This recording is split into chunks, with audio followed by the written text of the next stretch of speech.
Throwback, fools. Hey that fools! Big T here, back with another video, and in this video we're gonna talk about something that I didn't think that was all that popular, but I guess recently became a popular thing on Reddit. There's a thread, I'll share the link in the description below. But apparently people are nostalgic for GameCube things, which is not, anything new. We've seen that over the last year and a half or so. People start getting more nostalgic for GameCube, which means retro prices for GameCube games have gone up like ridiculously. Sometimes, 2 and 3 times more what they were a year and a half, 2 years before, and it's gotten pretty crazy. But so along with that era comes, magazines and apparently sales brochures. And so recently there's a Reddit user by the name of, he basically scanned his copy of the Nintendo Winter 2002 sales brochure, and I was like, wow, I didn't know that was like a thing that people were interested in. I saw it get picked up by some outlets.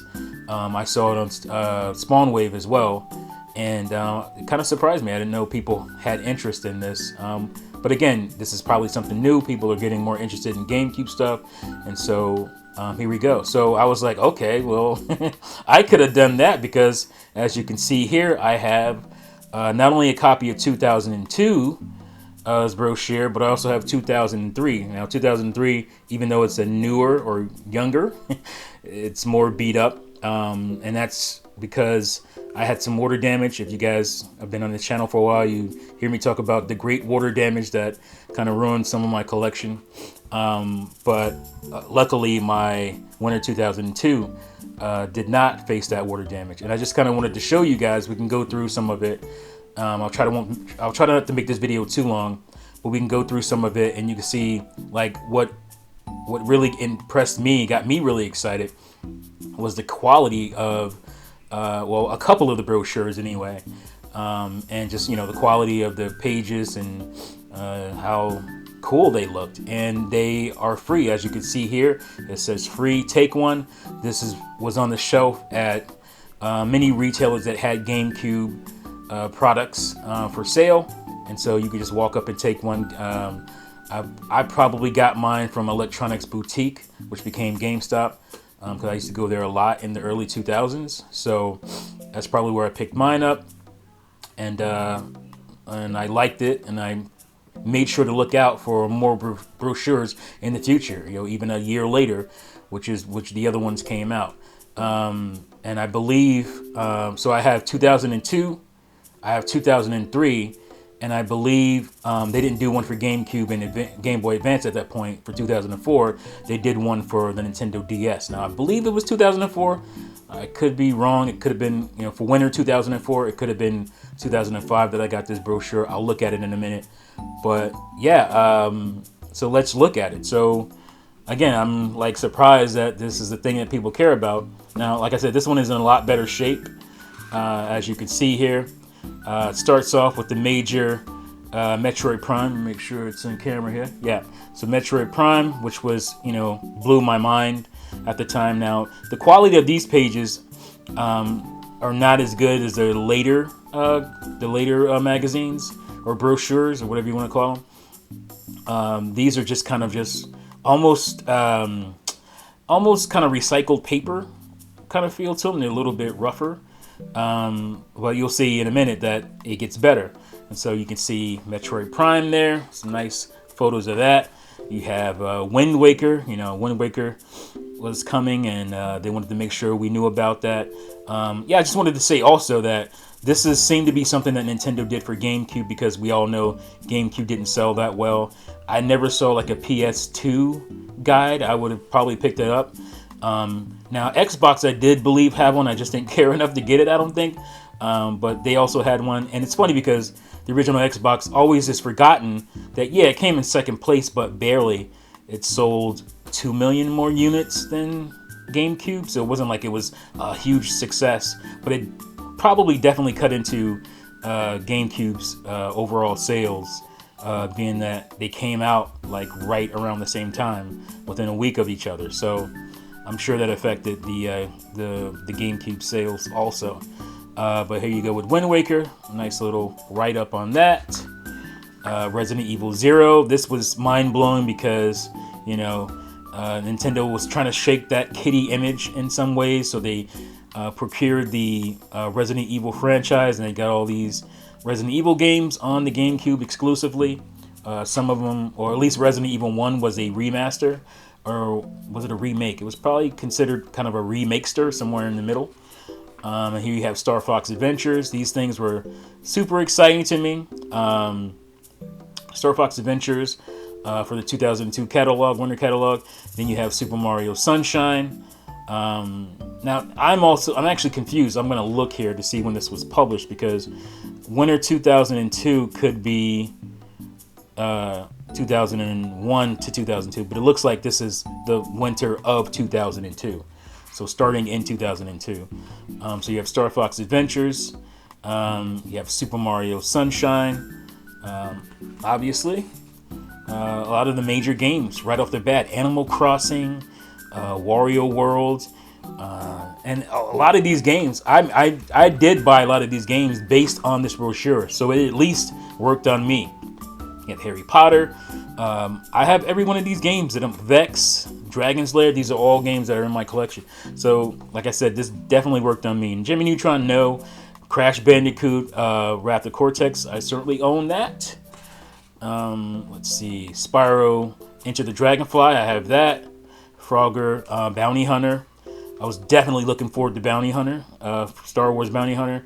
It's a really good game. Even though I don't care for the prequels movies too much, Bounty Hunter and Republic Commando, which just came out on Switch and other consoles, is also a game I picked up. I picked it up on Xbox originally in 2005.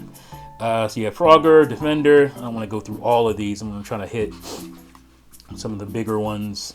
And they had these little, little photos of people enjoying their GameCube, chilling.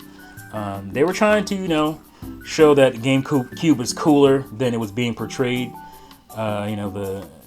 Being the kiddie lunchbox, a lot of people were talking about it being, so they were trying to give it a more late teens kind of feel, early 20s.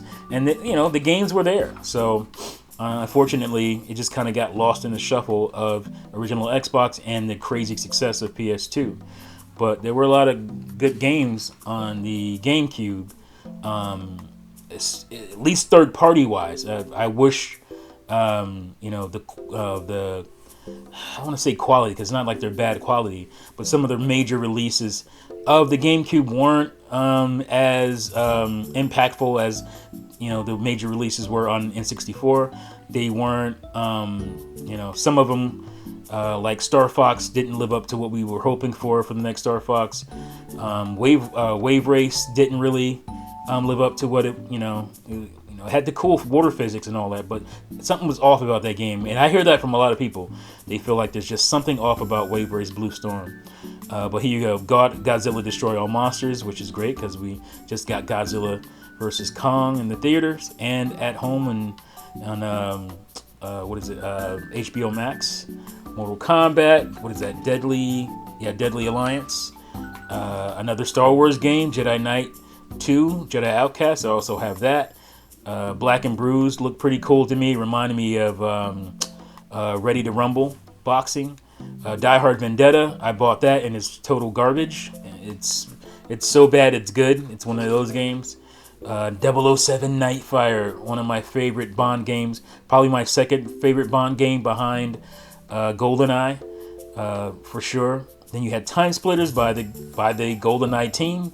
Time Splitters 2, Medal of Frontline. I really love this game. I was really into Saving Private Ryan and the whole D-Day scene, and this is so cool because it starts off right there. Turok Evolution was garbage. Mario Party 4. I was kind of Mario Partied out after the N64, so I think that was the last Mario Party I bought, actually. Everyone's favorite Rolling Simian in Super Monkey Ball 2, which was a fantastic launch title, Super Monkey Ball. Totally had that. F-Zero GX. They didn't even call it GX yet in this magazine, so that's cool. They just call it F-Zero. Final Fantasy Crystal Chronicles, I got that. Evolution Worlds, I have that. Fantasy Online, Star Online, Episode 1 and 2. I didn't get this because I played the Dreamcast one. I was kind of, what do I need that one for? Because the GameCube really didn't have an online presence, and so I wasn't really pushed to get that version. Skies of Arcadia Legends I did buy because I never got it on Dreamcast, so I got the GameCube one, which is fantastic. There's actually new content in the GameCube version. Great game. Fantastic JRPG. All-Star Baseball 2004. I think the last one I bought was 2002 or 2003. So I don't think I have 04. NBA 2K3 I have. Slugfest, I don't believe I have that live and whatnot. So a lot of these games, like I said, I did buy. And this helped me to remember them, basically. Then you get to Game Boy Advance, Fusion, definitely got it because of this. Link to the Past, Four Swords, Kirby, Nightmare and Dreamland, yes, Yoshi Island.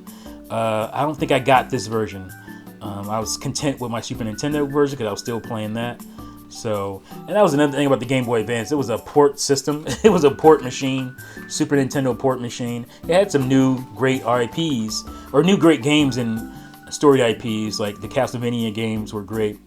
But there was a lot of ports from Super Nintendo. Here you go, Contra Advance. And they put Advance after it like it was a new game because you threw Advance at the end, but it was just Contra 3, Alien Wars. I don't know if there was new stuff in it or not, if they did anything new. And then you have, again, Castlevania, Harmony of Dissonance. Just more games here and there, but I want to get to the peripheral section. Peripherals? How you say it? I always get confused. And don't forget Golden Sun. Nintendo, we'd like Golden Sun again. So yeah. But yeah, let's get to this. So e-reader. Who remembers the e-reader? So basically, you take your Game Boy Advance. I believe you would take it, or actually no. Some places had e-readers that you can go to and use. But you could also buy an e-reader and buy a bunch of cards to slide, and it would give you instant like NES games and just cool little things, cool quick little games. Because Nintendo loved the cards. Nintendo was a company that founded and started with kid card games. They wanted to continue that. So you had this cool NES series. I thought it was cool, the e-reader was cool for that. I always liked when Nintendo did quirky little things, even if it weren't huge successes. It was just cool to see them try cool things like this. You had Animal Crossing cards and Mario Party and like all that. Like I said, the NES games, those early NES games, that had the kind of black label that all kind of looked similar. And then here you have some of these controllers are really expensive today. I like the Spice one is hard to find or for a good price. Even the Indigo is up, the regular purple, GameCube controller is up. And then there's the one that is part Indigo, part clear. I'm sure that's expensive. I haven't looked at any of this stuff. Then you have, your color variants for Game Boy Advance. I started off, I believe, with the clear purple one. That's the one I started off with for Game Boy Advance. But here's some cool stuff here.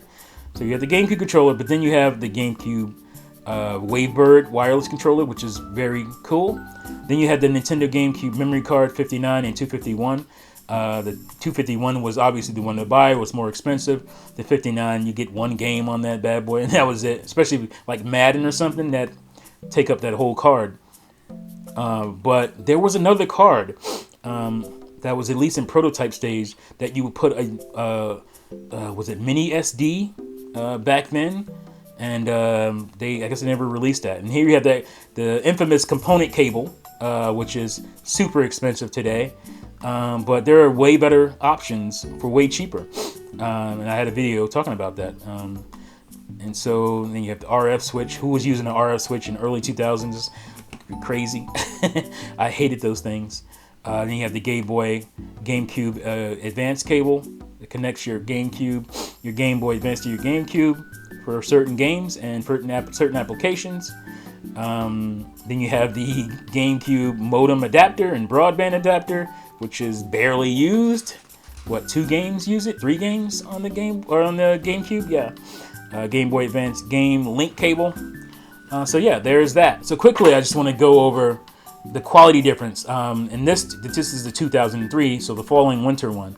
And I love these pages. This one has water damage actually, but because of how these pages are made, there's not any real hardcore damage to them. So they show you more e-reader stuff. You know, they kept pushing that. But if you look at the pages, I don't know if you can tell the difference. They are like glossy, and they look really good. A lot of the game images look great, especially when you get to these pages. They look really nice still. And you have some stuff about the Game Boy Player, which was a new thing in 2003, which was awesome. Be able to play Game Boy games on your through your GameCube onto your TV. Excellent stuff. Yeah, and here's more, you know, the same. We saw that in 2002. And just these pages look great. Oh man, like Double Dash. Just the colors just pop off the, you know, off this page. If you guys can see it, I don't know if you can, but it just looks awesome.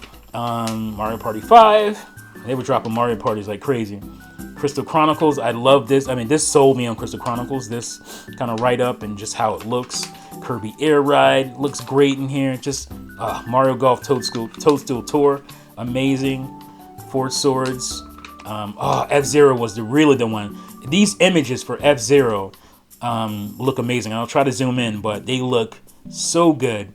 And you know, this is HD. These images are really high resolution, and they look really sharp. This is like from, you know, straight from like the source dev kit or something. They look so clean. Even like my HDMI cable setup for GameCube doesn't look this good. So if we got an F-Zero in HD, it would look freaking amazing. This looks really good right here. Pikmin looked so good. Pikmin 2, you know, I love the Pikmin games. So then you got Beautiful Joe and Rogue Squadron 3, Rebel Strike. Just everything looked great. Sonic Heroes was a good game. Soul Calibur 2. I mean, this is just great stuff here. I'm missing a page, sadly. Like I said, this one is a little worse for wear. But the pages look great in this version over the 2002. And just so merely, this is really good stuff in here. Like, look at the Metroid Zero mission. You know, everything looks great in here. Even GBA games blown up. And the last one I have here is the Nintendo DS one. So let me quickly look. Dual screen, handheld. Like, this is a really cool, like, plastic page. It's like some weird kind of crumply plastic, as you can hear it probably.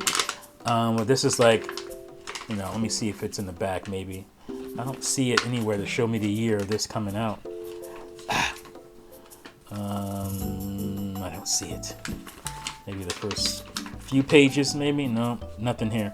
On the back, oh, let's look at the back. Yeah, 2005. So this is 2005, which makes sense. All right, and then you have, it just shows you, you know, showcasing the DS and all the cool things it can do. Note scribbling and sending notes to people. It's just great. Fold out. That's really cool because it looks like a DS unfolding. How cool is that?